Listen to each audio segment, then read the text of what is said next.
Good evening, ladies and gentlemen. Welcome to another episode of Generations of the Game podcast. I'm your host, JP, and of course, right alongside of me, my co-pilot, Chill Will Lyons. What's going on, Will? How you feeling, brother? I'm good, man. I'm good. I'm a little, sad college basketball is done, but it was a great season on both sides. Yeah, yes, it was. Yes, it was, man. Um, as you know, we're going to get right into it right away for everybody out there. And of course, as I always say, ladies first. Let's get into the Final Four from last weekend, man. We had South Carolina versus North Carolina State. We had LSU versus not L. We're talking about LSU, Iowa versus Connecticut. We're gonna get into that first, and then of course we get into the championship game. Okay, brother. Let's start with North Carolina State and South Carolina first. Man, hey Will, I'm gonna tell you something, man. I had to work till about 7:30 that night. I The score at halftime was 32-31. I went to go get something to eat. I said, okay, I got to see the rest of this game. I come in about 10 minutes later. North Carolina State is down by 25 points. That quick. An avalanche went on them. Share your thoughts on this game from last week that we saw between North Carolina State and the University of South Carolina. I mean, it started off, man. It was a really competitive game. NC State looked like they wanted to do everything in their power to win the Battle of the Carolinas, but you know, it was like a switch was flipped at the half. And, we talk about Dawn Staley all the time. And, even some of those upperclassmen, on that roster. And I feel like behind the scenes, they had one of them, probably those players only meetings. Like, look, they're good, but we're great. And they came out firing, man. They went on a run. It was almost like on the men's side during the tournament when UConn, went on that like 30-0 run. It wasn't as many points, but it felt like that. It was like, man, this game is over. Like 5 minutes into the second half. It just showed like the as they say, the cream or the talent rises to the top, man. Like South Carolina is such a deep team. So many good players from the top of the bottom to the roster, and it just was too much. Isaiah, James, she played a good game, man. She came out firing and everything. Zoe Brooks had a few moments, but this was the first game I feel like she looked like an actual freshman, and that South Carolina, they locked it up and they turned that defense into offense a bunch of times, man. Yeah, man. They turn on them Jets in the second half, brother. Like I said, I couldn't see most of the game. I was stuck at work, but when I when I saw that, man, it was like, wow, man. They were a machine during that game. Um, as we go on down to Iowa versus UConn, very very close game. UConn wasn't at full strength. It seemed like they played seven players. I guess five of the young ladies were injured on their team, but they gave it a go, man. They gave it a go. Defensively, they did a good job on Caitlin Clark in the first half. But the Iowa secondary players, you don't get the pub. They stepped up and probably played their best game of the year. No, I agree with you, man. On the Iowa side, you don't hear her name like that, but it's like Hannah Stukel or something like that. Man, she's a real player.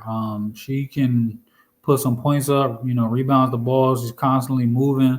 I think she was like a great compliment to Caitlin. And they got a lot of good shooting, from the outside as well. But I do give credit to UConn, specifically Nika Mule. Her defense on Clark was phenomenal. It wasn't until she started getting foul trouble where it was like Caitlin really was able to kind of get her game off. And that says a lot because Caitlin is great, and she's been great. Um, but she's a very smart player, so she kind of, you know, use the attention she draws from the defense to create some looks for her teammates and everything. Drew some fouls, and once that lockdown defender was off the court, she started looking like the Caitlin we know. And Paige did a good job battling. She looks like the Paige that we know. The Paige that we thought we would get walking into UConn. Sadly she's had a lot of injuries, but I got to give her a lot of credit. Hell of a performance during the whole tournament, but to carry your team to a Final Four with multiple, former McDonald's All Americans, 4 and 5 stars out, that's a tremendous accomplishment.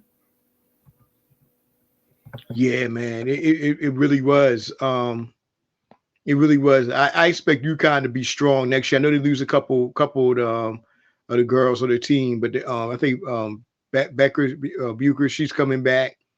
I know they're losing Edwards. And you know what, Will, you were right last week because when they called Edwards for that offensive foul, I'm like, that's a bad call. But then you're like, nah, it was a good call. Like you're like, look at the play again, and it was a good call. But my thing was this: they weren't calling that all game. That was going on. So why would you make a call like that in a key moment of the game like that? When you have a big game, a 1-point game like that with 9 seconds left, the referee should never dictate the game. Let the players decide the game. Then it's like, oh, well, unless it's very blatant, which it wasn't blatant, but it was an offensive foul, as you said, though. But you got to let the players dictate the game. I feel as though in a situation like that. I agree with you. I think that, first of all, I will say, being a referee, it's a thankless, hard job, and I think that it was like a panic call because it's like, well, as we saw in the replay, like it was a foul. And I do think it's a situation where it's like, I don't want people watching this replay and saying I didn't call it, and that somehow blew the game, But like you said, I believe in consistency. You know what I mean? And honestly, I would actually call the game in reverse if I'm the ref. I'm probably going to call that earlier on if I'm calling it. The last minute, 2 minutes. Unless it's something just blatant, you gotta let them play some. Because that's when everybody they're in the thick of it, man, and it's really like it's a battle. It's gonna be physical, competitive, and that's what we as the fans, what the coaches and the players, they all embrace and want to see that. Right. Very good points, man. I mean, yeah, I definitely agree with you. As we move on now to the big game we saw last Sunday, South Carolina versus University of Iowa. Man, Will, in the beginning of the game, Iowa came out on fire. You couldn't play a better game than what they played in the first, especially the first couple minutes of the game. And Caitlin Clark was on fire. And, when they opened up the 10-0 lead, I was like, oh, man, I hope we don't have a repeat of last year, man. That's what I was thinking, man. Like, man, who's going to stop her? I thought at one point she was unstoppable. But second quarter on, Dawn made the adjustments. And not only that there, well, we have to give credit. We you know what, this young lady right here, man, she turned the tide of that game around. The young point guard they have, Johnson. She might not have been effective from the field shooting the ball, but defensively, she did a defensive masterclass on how to guard a great player. She really did, man. And that turned the game around. I thought the 4 things that turned the game around for South Carolina was Dawn making those adjustments with Caitlin Clark, Johnson's defense, Cardozo on the inside. They couldn't do nothing with her. She was dominant. And also the bench. The bench was huge for South Carolina during that game, man. Was it 40-2 or something like that? I know it was 36-0 at one point. That's what it was. And when you have players coming at them like in waves, the way they do, that'll shut down anything, man. So what were your thoughts about this game on Sunday? I mean, great game. And like you said, listen, man, I thought I was gonna have to go into hiding on social media, man. I said, damn, Caitlin about to get one, man. Ah, man. You know, but like you said, the game plan for the, remainder of the game was executed to perfection. Raven Johnson's defense, it may not pop up directly, in the box score, but it was huge, because I think she held Caitlin to something crazy, like 30% or less from the floor. Caitlin got her points, going against the other like defenders that she was matched up against for the most part. Um, so look, your shot's not always going to fall, but you can always control your effort, and what you do defensively. And Raven, she improved a lot offensively this year, but it just wasn't her night from the field. But the way she defended, that will keep you on the floor. You know what I mean? That will guarantee you playing time. And I loved it even more because we talking facts and context and history. And this was the same Raven Johnson that Caitlin Clark was waving off at the 3-point line last year when they beat South Carolina. Obviously she didn't shoot Caitlin Clark out of the Final Four, or I mean out of the championship, but she was a major contributor. And without her defense, we're probably singing a totally different tune. Oh, I agree. I agree with you wholeheartedly. Also, too, the rebounded edge, too, man. I mean, South Carolina pounded those boards, bro. On and that steal she got in the first half, right before halftime on Caitlin Clark. That right there told you, okay, they got control of this game now. And hey, Will, let me ask you a question, brother. How do you feel the commentary was during the game, man? Because look, we all know Caitlin Clark's a good player. We all know she's one of the greats to play college women's basketball. It's stuff like that there. But the whole damn game, man, it was Caitlin Clark, Caitlin Clark, Caitlin Clark. And even when South Carolina won the championship, they showed Dawn Staley for a second, but then they went to Caitlin Clark. And I'm sitting there like, wait a minute. Did Iowa win this game or did South Carolina win this game? And once again, here we go with the media and going crazy. I mean, like the podcast goes, we try to be as unbiased as possible. But the way that the media handled Caitlin Clark, really all year, is just crazy, man. Like you would think that she was the only player, in the country, or she was the first player to ever make a shot in the history of basketball, and great player for sure. But they did a disservice to some of the other women players for sure. You know I saw CNN put out a tweet with their link to their breakdown on the game, and they had a picture of Caitlin Clark up there at first, and they essentially were cyberbullied into changing it. you know um I I just don't know what to say about it outside of the fact that it's ridiculous. You can celebrate a great player, the closing of her career, but you give the victor, their respect in that moment. You can come back and talk about Caitlin Clark tomorrow. How you gonna miss watching her in her Iowa uniform and her Mamba sneakers, whatever you want to talk about. But you talk about Dawn and her team because they won. It's the same nonsense from last year, where it's like, oh yeah, we want both teams to come to the White House. You never see a loser get an invite to the White House. You know what I mean? You get your welcome home from your local fans, and that is it for as your celebration of your season. But the victor, as they say, to the victor goes the spoils. You don't get anything for second place. It is what it is. And they try to change the rules because they want to include Caitlin, and it's crazy, man. Like, they act like every other player is chopped liver, and that's just not the case.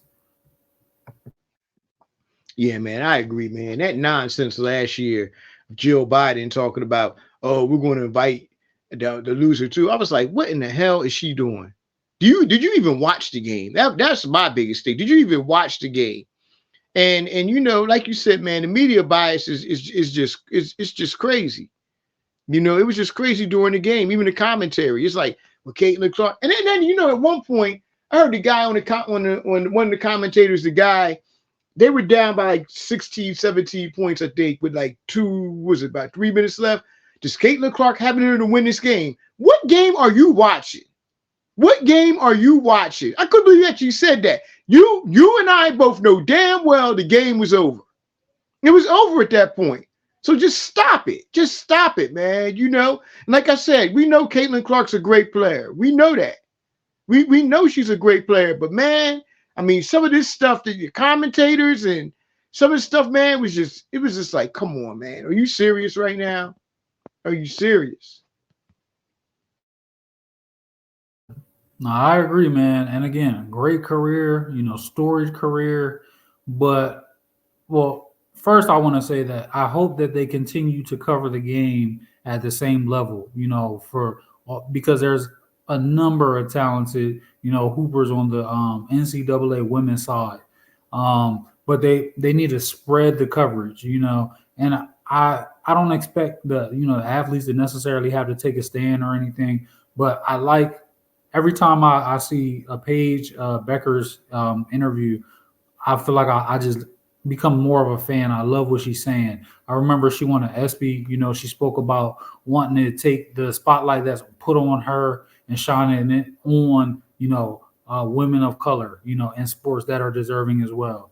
They asked her this year about being the Caitlin Clark next year, and she said she doesn't want to be because the entire sport deserves the spotlight, and it's true. We talk about certain players, of course, Juju, Hannah, the list goes on, but they all deserve nationally televised games. And we should, as the fans, be able to choose who we want to watch. Like it shouldn't be, oh, I was playing. We know they got the prime time game on ESPN, because even when you looked at the time that the Final Four games were played, when does the number one overall seed not get the primetime game any other time?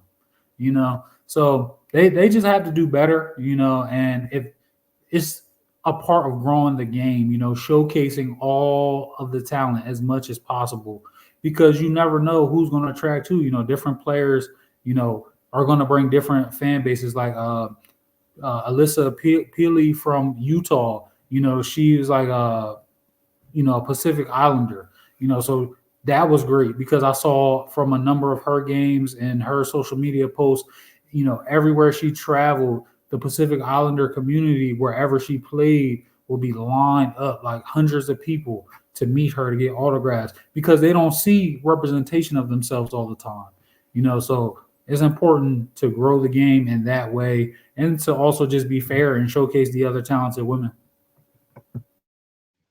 Man, very good points, brother. Very good points. Um, what do you see for next year? I guess South Carolina will be the number one team again next year. Now, I've heard people also say as well, Will, that South Carolina needs a big time post player. The Cardozas, they don't come around too often. A player of that size and that what I mean, that skill level at 6'7". I think they got basically everybody back next year. They added what's the girl? What's the young lady that's number 2 player in the country that signed with them?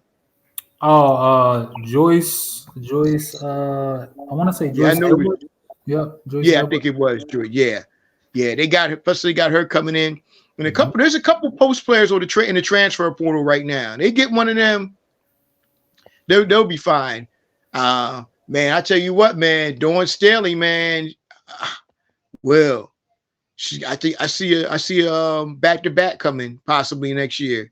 I mean, you're gonna have some good teams though. Notre Dame's gonna be tough. Um, USC is going to be tough with Juju and their number one recruiting class they got coming in. UConn's going to be tough. So those will be probably the top 4 teams in the country next year, bar none. Bar none. I agree with Um, that. I think the only other team that we will get to see at full strength that's going to be dangerous as well as Texas. They'll get their oh point guard yeah, Warrior Harmon yeah, back, and yeah. they're And going the to be girl loaded. Booker, right? Yep, Maddie Booker. Yep, and Rory Maddie Harmon. Booker. That's going to be Yeah, must see TV. yeah, they are. Another team we got to look out for too is Iowa State next year too. They were a very young team this year. Next That's a year fact. they'll be older. So yeah, you got to look out for Iowa too. They'll probably be a top 10 to 15 team next year. Um, there's been a lot of talk about Dawn Staley and her place in where she ranks amongst the greatest coaches of all time. And what do men and women, brother, men and women. Um, let's see. She's definitely, I think, one of the top 3 or 4 in in the women's game. The way she built that program up for South Carolina in about 15 years, she got 3 national championships. She has 3 national championships. You gotta put. I would say the top 4. I'll give you my top 5 my top 6 coaches of all time. Maybe top 10. I could give it top 10. And I'm not giving number 1 through 10. I'll give you 10 coaches I think were the best ever. Of course, Pat Summitt, Gino, he has to be in there. Dawn, Tara Vandermeer. What's her name? Yep, Vanderveer. Vanderveer. And she just retired yesterday, man. So she's a legend. She's definitely up in there. I said Pat Summitt. Those would be the 4. Also, I throw in John Wooden. Got to throw him in there. Coach K, of course, easily Coach K. Man, yeah, as much as I didn't like this individual, you got to throw him in there. Is he was a great coach. Bobby Knight was a great coach. John Chaney, even though he didn't win a title, but John Chaney did break Temple into a national powerhouse. And if he had some of the recruiting classes that some of the other top schools had, he might have won a national title or even a couple. Dean Smith, you got to throw Dean Smith in there as being one of the greatest coaches of all time. Jim Boeheim, John Thompson, of course, the way he built Georgetown up. Even Bill Self. Bill Self has a pretty good resume too, man. Tom Izzo, you got to throw them in there. So yeah, I mean, it's been a lot of great coaches, man. Larry Brown was a great coach, in college and in the pros. But the list can go on and on and on and on and on. What do you think, man? What do you think about some of the great coaches that we've had of all time? I mean, I'll be honest, man. You damn near have my whole list, man. That was a great list. I definitely had Pat Summitt, Dawn, Gino, Tara Vanderveer because she does have the most wins all time. You can't knock that. Coach K, the success he had at Duke. A name that you didn't have, I was a little surprised. Rick Pitino. Um, his success at Kentucky, at Louisville, everywhere he's been except the NBA, really. And I did have Larry Brown, and I had honorable mention. I had, of course, Coach Thompson. On the women's side, C. Vivian Stringer because she had Rutgers humming, multiple pros and a national championship. And then I gotta give Another honor one. to my guy, Coach Cal, man. Everybody may not agree, but he's my guy, man. Yeah, yeah. Oh yeah, definitely, man. Coach Kyle's there. That's what I'm saying, man. We make a list like this, you're gonna forget some people. Patino, C. Vivian Stringer, Kyle's, of course. Kyle was there. Speaking of Coach Kyle's, we got to get into that right now, brother. Shocker. The other night, Coach Kyle's is going to University of Arkansas, leaving the University of Kentucky. Man, I don't think nobody saw this one coming. So what do you think about this? I'll be honest, man. It's crazy because I saw on social media that he was meeting with them, and then like this was like late, like Sunday night. I wake up and it's like it's done. That's absolutely insane. Obviously, there must have been discussions going on before we, the public, ever knew anything. But it's still crazy. It's crazy for 2 reasons because Cal had been in Kentucky for so long. there are some basketball fans that's all they know is that he coached Kentucky. You know, we know he coached many years, but like his face, is synonymous with that program. And then the fact that he went to a team that's right in the SEC, you know, like I personally think that's part of it. When you think about coaches and players, one of the things that helps make them great is ego, and you want to go where you're wanted. And I do think it was best for both sides. Cal's moving on, he gets a fresh start. The fans of Kentucky get a fresh start, and I think both will find their success, in one way or another. But I gotta say, man, knowing Cal and following him for years, I know, of course, the money, the amount of NIL they're promising every year, and the fact that he gets to play Kentucky every year, and if he has his way, kick their ass every year after they, pretty much send him on his way. That's added, just an added bonus of taking that job. Yeah, yeah, man, definitely. Um, I mean, the man won a national championship. He's been to the Final Four. What? 2014, 2000, what? 12. How many Final Fours been to? I think maybe three or four at Kentucky. Four. Oh, the one in 2011 too. He was there. I think it'd be like four, maybe I think six. I think he's been to six Final Fours, a national championship, countless pros. I mean, the man's resume is second to none. So, and he's getting the top recruits. And I just didn't understand why people were so hell bent on getting him up out of there. To me it was crazy. But you're gonna have Arkansas jumping. We know that. You already see it. Look, it's the calm before the storm. But he was working at portal, and not of them players are going to be, coming in. Now, let me ask you this question: what do you see happening with DJ and Billy Richmond and players like that? Will they follow him to Arkansas, or will they transfer? I know Aaron Bradshaw, I saw, is in the transfer portal, but he also declared for the NBA draft. He's probably trying to get what his draft stock's going to be like before he makes a decision. I mean, what do you see DJ and Billy Richmond? Will they stay in Kentucky, or do you think they're going to be on their way? I mean, personally, I think that I think I could see both make their way to Arkansas. I mean, the Wagner family ties with Cal is there. With Billy is there as well. His dad played at Memphis.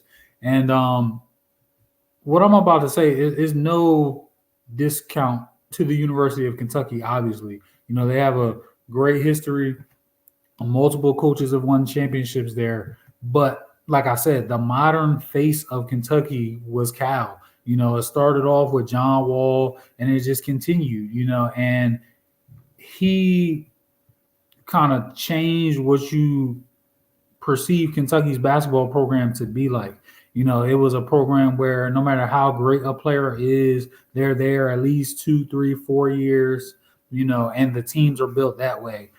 Every year Cal had a new team. He was sending guys, multiple guys, usually to the pros, and players and families resonate with that, and they trust him, because even to the detriment of what seems to be his own self at times, he does what's best for the players, whether it's, letting them play through slumps, where most people would have probably glued them to the bench, whether it's saying, what, your scholarship is no good here. You have no choice but to go pro, things like that. Like this, the stories are countless, and people want to be around that. And I mean, you hear him speak, the charisma, like, Cal, if he wasn't a basketball coach, he could have been a motivational speaker.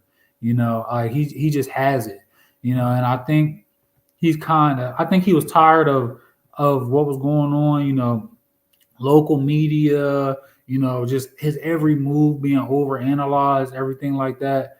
And I think he's just ready to move on. I mean, he got a son on the staff already. I've heard some interesting things like, Kenny Payne may be back reunited with them, in Arkansas.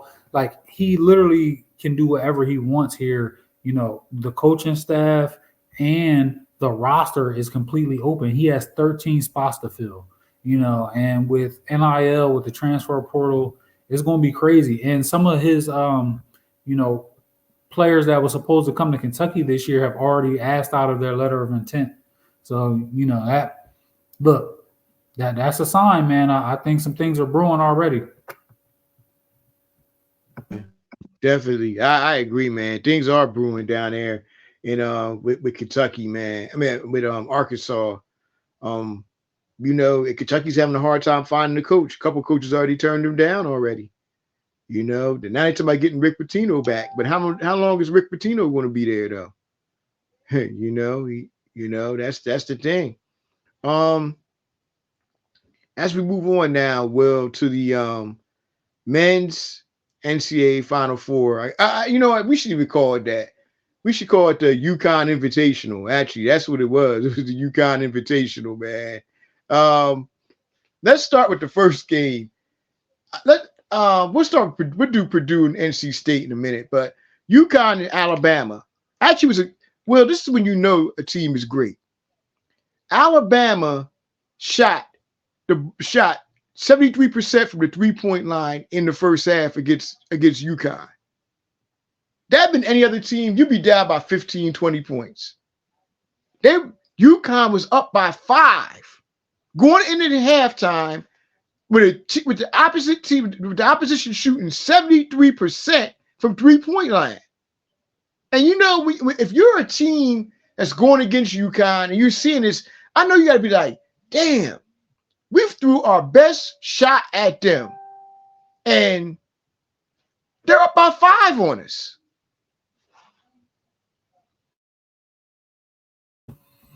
UConn is a demoralizing team to play against because certain teams that you play, if you come out like that, you punch them in the face. You know what I mean? They're rattled, and typically you can sustain that. It's hard for a team to get their composure back after something like that. But UConn, it's just like business as usual. No matter what's going on, what the other team has going on, it's just eventual, that they will get it rolling offensively, get that key stop defensively. And I mean, it starts at the top, man. We got to give Coach Hurley his credit, man. Excellent coach, man. One of the guys, the first coach that I heard, that to turn Kentucky down. And I mean, I totally get it. UConn does have history, of course, with Coach Calhoun, another coach I didn't think about but for our list. But the legendary Coach Calhoun. But Hurley, he really built something, man. And they do a great job of bringing in, a few, talented, youngsters, but hitting that portal hard, and getting the players that you want to shape your program, bringing in Spencer, and the other guard, Newton, man, that totally changed the outlook of the team, man. And I think that really set them over the edge because you had, Klingon in the paint, and some of the returners like Caravan and stuff like that. But adding in 2 dynamic guards that could really get their own shot, at that point, it was nothing anybody could do with them. Yeah, man, I agree, man. Man, like you said, also, man. I mean, Castle had a great Final Four, man. He's definitely going to be a top 10 NBA pick. Needs to work with his jumper a little bit, but that kid got a lot of talent, man. Klingon, he played well. Newton, man, he was just fantastic. The whole, you know what I mean, the whole Final Four stuff. Championship game against Purdue. Zach Edey, I mean, Zach Edey basically carried that team, but as you saw, brother, they UConn the second half just wore him down and took it to him. Listen, man, we all know basketball is a team game, but I give permission to Zach Edey to look at his teammates and say, y'all lost. I didn't lose.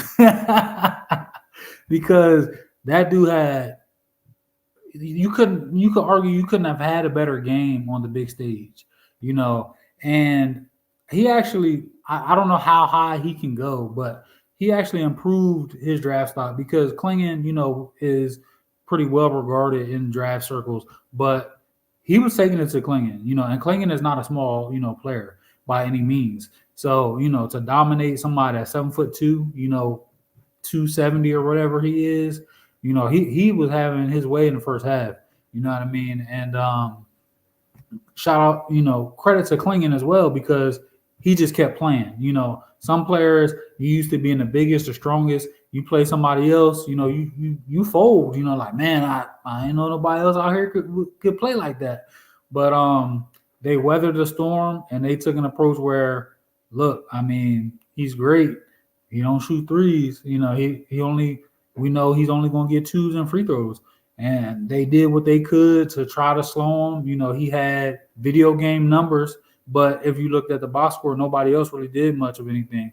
And that I felt like that was going to be Purdue's Achilles heel the entire time because one great player, sadly, is not going to beat.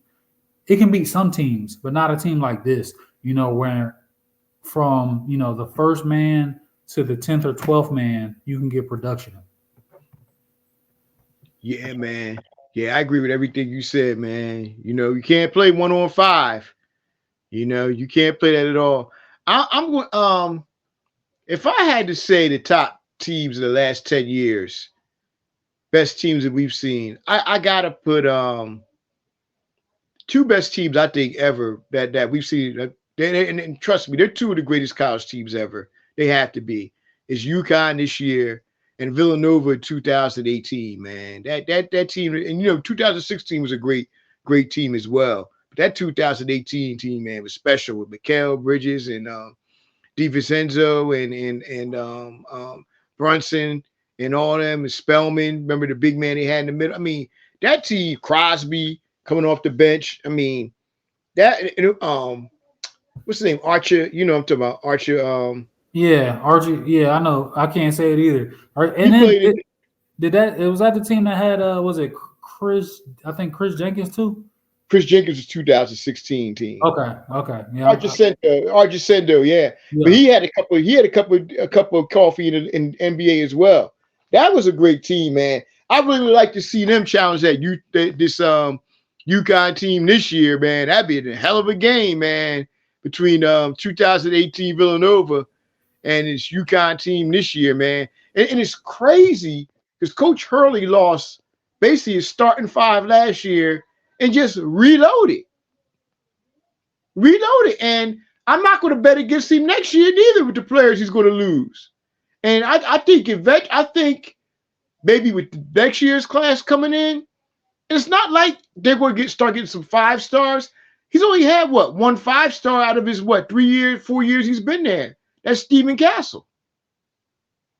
So he's going to start getting these 4 and 5. I mean, well, he's got some 4-star, but the 5-star players, man. I mean, Newton, he wasn't even on the radar of a Division I scholarship.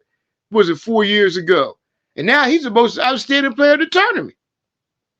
So, and the man could flat out coach. He could definitely do that, man. But once again, shout outs to UConn and the University of South Carolina. They had 2 dominant years, man, both women and men.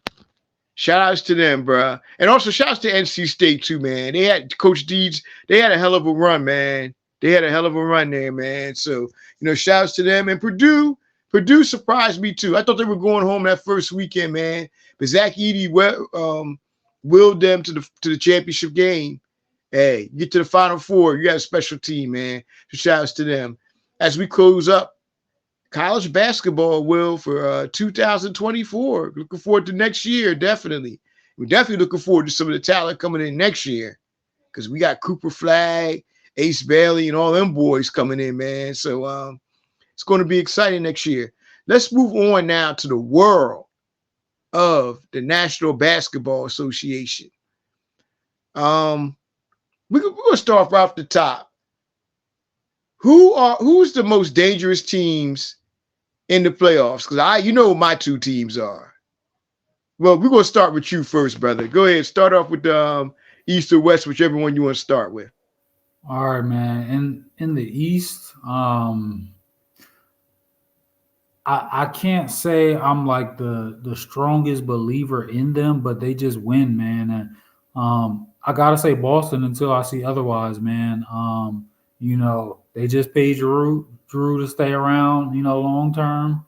And the only thing that Jalen, Jason Tatum haven't tasted yet is winning the championship. They've been there, but they haven't won it. And I do think experience plays a key into that, so they know what the big stage feels like. And I just feel like with if Porzingis can stay healthy enough to be out there, you know, they're a tough team, man. For the East now, the West, it's hard to narrow it down to one team. You know, we saw Minnesota, and OKC battling it out for the top seed majority of the year. And what did we see? Denver just floating, floating, floating. Next thing you know, they were the top seed. And the Joker is like business as usual, man. Another MVP caliber season for him. You know, I feel like OKC can be dangerous, but I don't know if their youth will bite them and when it counts.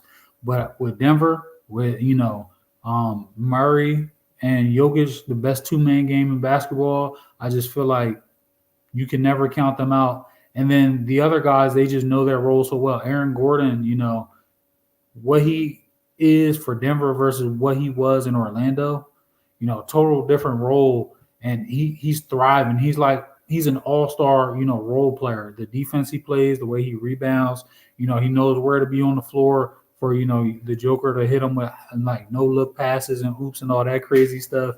And they just win, just like I said with Boston, and they've tasted the success, and there's no answer for the Joker. So, I just think Denver, man, they might get another one. Yeah, I think they definitely have to be the favorites, even though Boston's there. I mean, I guess like we go with the Ric Flair analogy. What if you to be the man, you got to beat the man, and they're the defending champions. I'm going with my team. And I'm going with my team as being the most dangerous team in the East, and they're starting to really ramp it up. And that's the Philadelphia 76ers, brother. I think Joel Embiid, like he's in maybe the best shape we've seen him in. And maybe that injury was a blessing in disguise, where he's completely healthy now. He's playing like he's completely healthy. Um, the addition of getting Kyle Lowry was big. He's a good locker room guy, and he still has a little bit left in the tank.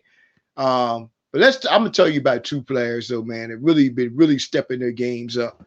One is Kelly Oubre, man. I like to pick up when they got him in initially, but I'm really loving it now because he's that type of power forward. He's the type of wing player that the Sixers needed, could score and defend. And I like the way he's playing right now, man. And of course, Tyrese Maxey, bruh. That game last Sunday against that person's who shall not be named team last Sunday. Man, he put on a show. 52 points on 41 shots last week, career high. He's definitely ready for the playoffs. Also, DeAnthony Melton came back and played last night. He's going to be critical as well in the playoffs. So I'm liking what I'm seeing from the Sixers heading into the playoffs. They're completely healthy. I'm not worried about anybody but Boston in the East, to be honest with you. And even with that, even if they get to see Boston in the East, Embiid's going to have at least 2 40-point games. Maxey's going to have a 30-plus game, and the bench is going to deliver for them to win that series. Those are the keys. Joel Embiid's going to be the best player in that series for both teams. He does that, they can win it. They can win it all. Because I'm gonna tell you what, the Sixers are Denver's kryptonite, because Denver has a matchup problem with the Sixers. So I think it's going to be very interesting. The team out west, I would say that I'm looking out for right now that's dangerous is the Dallas Mavericks, bro. Defensively, they've gotten better the second half of the year. Derek Lively was a very, very, very good pick for him with the pick and roll and the way he defends the paint and the block shots and the rebound. He's going to be a very, very good player in this league, bro. Very good player. He's athletic. He's the type of big man that they needed. Kyrie, man, he's playing at a all NBA level. all NBA type of level right now. He's been the last two months or so. Kyrie's been playing phenomenal basketball, and of course Luka, man. I mean, man, him and Joel Embiid get the easiest 30 points you ever want to see, bro. They get I mean, it's like, man, I mean, they get 30 points on 15 shots. Both of them can. And Luka seems to be locked in, man. And he's been playing phenomenal ball the last 2 months of the year. As a matter of fact, I saw a stat yesterday where the Dallas Mavericks have the best record in the NBA since the beginning of March. They're 15-2. They're going to be a dangerous team in these playoffs, brother. They're going to be dangerous. Dallas was a great pick, man. I feel like they really addressed a weakness that they had, and picking up Lively was the start of that, and then trading for Daniel Gafford from the Wizards. That athleticism, that rebounding, that rim protection, that's paramount, and they paired great with Luka because he's such a gifted passer. I know we can talk about his scoring, but when you play with a player like Luka, he commands so much attention. Um, you know, but he's like never out of control. He plays at his own pace and he sees everything, and those guys, you could throw it almost anywhere and they're gonna go get it, and so that right there probably added a couple assists, to his stats, right there. Um, and then like you said, man, look, man, Luca is that dude, with his skill set, everything he can do at that size. But as far as like, what you're watching, like Kyrie, man, like it's like crazy. Like Kyrie, like I know we talk about some of the guys that's like, freaks of nature athletically and stuff like that, but Kyrie is like a creative player because, it's like he's never tired, amazing, probably the best handle you've ever seen. The way he can contort and finish layups like his godfather, Rod Strickland. I can't say like nobody because Rod had that layup package too. And he can shoot too. Offensively, there's zero holes in his game. He can post you up. Like Kyrie is a player. Literally, you could tell he's just a student of the game. He loves the game, and as if you're the defender, God bless you. You can get it any which way. And I feel like a lot of people wrote Dallas off because they thought, it wouldn't work. Kyrie selfish, Luka selfish. But look, when you look at the supporting cast, nobody else on that team really goes for their own offensively. So it does work with, the way that they both can be, ball dominant. And we're seeing it, man. Like, this is probably, I don't know that they go to the title game or anything like that, but I feel like this is the best fit of a Dallas team since they've had Luka. Yeah, I agree with you, man. It's definitely probably the best team he's had too, since he's been there, man. I guess that Kyrie and Brunson thing washes each other out. You know what I mean? As far as like, I like to see Brunson stay there with it, but hey man, you go out and get a Kyrie Irving, man. I mean, that's box office material right there, man. Yep. Box And office. JP, I Yes, almost sir. forgot. I almost forgot talking about their trade deadline. Picking up PJ Washington was huge too, man. He stretches It the was floor for him. about PJ Yeah. Washington. They got toughness on the inside now, brother. They got some real toughness on the inside. So, shout out to, those teams are going to be dangerous, man. New Orleans is going to be dangerous too. Zion is playing maybe his best ball of his career at this point. It's the playoffs of next week is going to be very interesting as we move on now. And I guess this will be our final topic on this. We had two monumental deaths we got to talk about too that happened yesterday and today before we close out this show. But our MVP of the league right now, I think it's two people. It's a two-man race. It's the Joker and Shea Gilgeous-Alexander. Alexander, man. You can't go wrong either way. I know you're an OKC fan, but you're very objective of your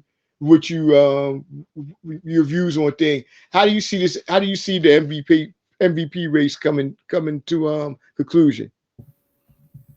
as much as I think that, for almost the entire season, Shea, was it for me. And I still think, he has a case, obviously, but I just think that at times, it's not just him, but OKC's youth kind of got them, and they lost some games they shouldn't have lost, or they still would have been number one overall seed, in the West. And Denver wasn't losing those games, So to me, it's that simple. It's not even a numbers thing. It's just the fact that these two guys are leading two of the top teams in the West, and it's got to come down to that. If Denver stays at number one, I think the Joker deserves it. It's pretty simple. If OKC creeps back and takes number one, I think Shea should get it. I would love for him to win it. You know what I mean? A Kentucky guy, okay, OKC, and everything like that. But I do believe in the formula for what the award typically has been, and that's the best player, on the best team, and that's it's not to discount Jason Tatum, it's not to discount Boston, but you know there's a few teams you got to worry about in the East. The West was a complete war zone all season long. Definitely. I agree, man.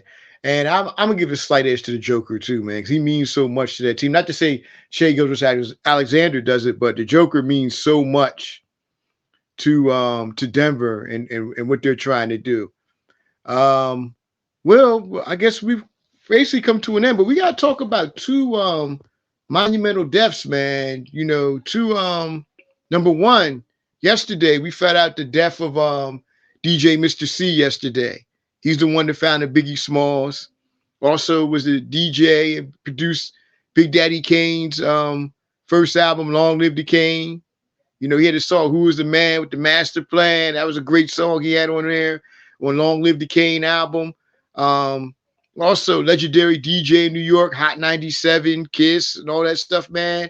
Dead at the age of 57, man. Kind of shocked about it, brother. What's your thoughts on that?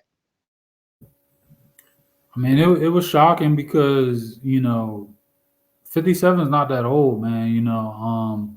Very unfortunate, and like you said, man, like long history, in hip hop, and as a DJ, and to know that without him and his contributions to the genre of music that we love, we wouldn't have the Notorious B.I.G. Bad Boy probably isn't what we know it to be now, without him. I'm not saying they wouldn't have, made it, but at that time, they had Craig Mack, then they had Big, and then everything exploded, so gotta give Mr. C a lot of credit, man. Super OG, was, from what I know, put a lot of people on, and you talking about Kane, that's a rapper's rapper, fathered the style of a lot of the legends that came after him that we know so well. So salute to Mr. C. I know he rocking the ones and twos, you know what I mean? And the pearly gates, you know what I'm saying? For sure. Man, well said, brother. Definitely well said. And definitely our condolences and stuff to him, his family, and like we said, man, it's a big loss to the hip hop community. And also, we found out this morning, man, regardless of what you think about him or whatever, still gotta give this man his respect and his flowers.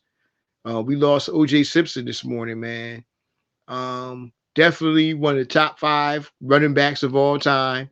Maybe had, as a matter of fact, had the best season ever in pro football history. I know Eric Dickerson has the record, 2,148 yards. Remember, OJ had 2,003 yards in 14 games. So, then the next year he comes back and gets 1876. They'll put that over 16 game. That'd be another 2,000 yard season. So technically, he'd have been the first one to get back-to-back 2,000 yard seasons. But yeah, we lost Arnold James Simpson, man, great OJ Simpson. Like I said, regardless of what you feel about it, and how you feel, whatever. The man was one of the all-time great football players that we've seen. Also, a polarizing figure even before the tragic incident that happened in Brentwood, California. He still was a polarizing figure. But what's your thoughts on us losing the juice today, brother? Man, when my wife told me OJ passed, it was crazy, man. Like there's just some people that I wouldn't say they're larger than life, but you almost feel like because of who they are, like you almost expect them to like just live forever. And OJ, I feel like is one of those people. His football days, obviously, before my time, but I've seen the footage and you know, he had a gift. Nowadays a lot of times you have a running back that may have one particular style. Maybe they can run with power, but they may not be that fast, or they're, really fast, they can get out in the catching game and stuff like that, but they're not a bruiser, they can't beat the blitz and stuff like that. OJ, he played in, arguably the most, brutal time in the sport and was dominant, was fast, powerful, one of the running backs that could have succeeded in any era, and of course he had his NFL success, but one of the greats and faces of, the USC Trojans as well. Oh yeah, man, definitely, man. And we don't hide from truth telling or topics and stuff. And I really want people to understand something that when what was it back in 95, I guess 95, yeah, when the trial happened and stuff, black people weren't celebrating the murder of Nicole Simpson and Ron Goldman. They weren't celebrating that. What the celebration was that it felt like was for a lot of people was that the justice system finally went their way after hundreds of years. I could understand people being upset about Nicole Simpson and Ron Goldman. Was it Ron Goldman? Was that his name? I'm not sure. I know his last name was Mr. Goldman. I understand that, and definitely it was a tragic situation, and it was despicable. I mean, it was terrible, rather. Um, but understand the feelings of a lot of black people, especially older black people, at that time period. The ones who seen people lynched from trees, Emmett Till.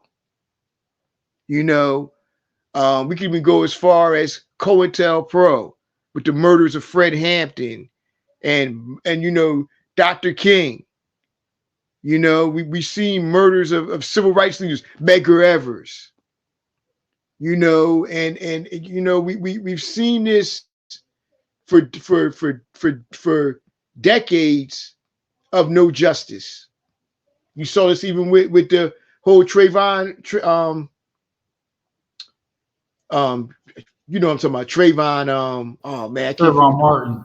Trayvon Martin, with George Zimmerman and stuff. You saw what happened with that.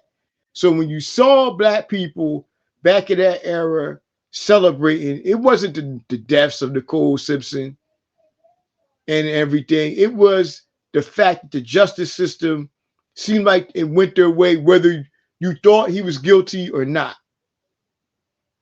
And you got to talk about all the decades of innocent black men and women being in jail for decades. I mean, you're seeing it coming out now with this DNA stuff they got coming out. Men that have spent 40, 50 years in jail coming out. I mean, they going in young, 16, 17, 18. That's why people used to say it's the just us system instead of the justice system. So when you saw that day with OJ, when he got off, that's what people were happy about. Not about somebody getting murdered. It was disgusting what happened. It definitely was. As a human being, how can't you say it wasn't disgusting? But it seemed like the justice system worked for that day. That's what it seemed like. Now, whether you think OJ is guilty or not, that's a different story. But tonight, man, we wanted to talk about him as a football player. And yeah, OJ, I was young enough to remember OJ Simpson. Of course, it was. I mean, I was in. I mean, of course, I was born in that era, but I mean, I remember him as a little kid being 4 or 5 years old, of him being a legend in football. You know, but Will, I wanted you to know another thing too about OJ Simpson. He was a great track runner too. His relay team at USC set the world record at one point in '68 for the 4x1 relay. So what I mean, OJ was a great athlete, man. And when you think about USC football, he really put USC football on the map as far as him winning the Heisman Trophy and everything. So, like we said, man, regardless of what you think of this man and what he did or whatever, definitely, man, only God can judge him, brother. That's all I'm gonna say. God knows the truth about what happened that day. So, we'll say rest in peace to DJ Mr. C, and rest in peace to OJ Simpson, man. Definitely. I mean, these are two greats, two giants in the field, one in the realm of hip hop, and the other one in sports history.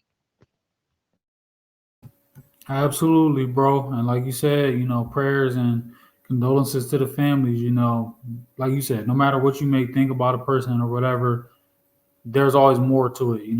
They're a human. They have a family, and they deserve the same. The families and everybody deserve the same respect. And privacy at a time like this. Like any of us would want.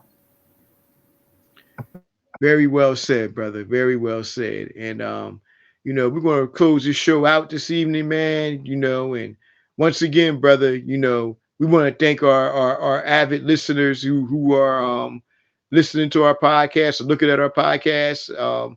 Well, man, I see we got some more people we've added on, brother, that have been listening to our pod. I've been looking at the numbers, man. I mean, people are tuning in to hear what we got to say, man. Absolutely, bro. I think the main thing is they see that we're consistent, and we're gonna keep going. And the content, man, it speaks for itself. And then shout out to Bianca helping me figure out how to better promote everything we got going on social media and stuff. So it's only up from here, bro.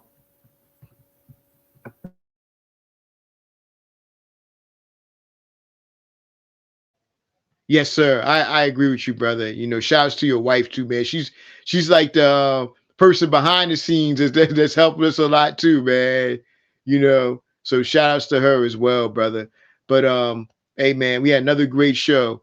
And on behalf of me and of course brother Will Lyons here, we say peace and enjoy your weekend, folks. Have a Peace. good one.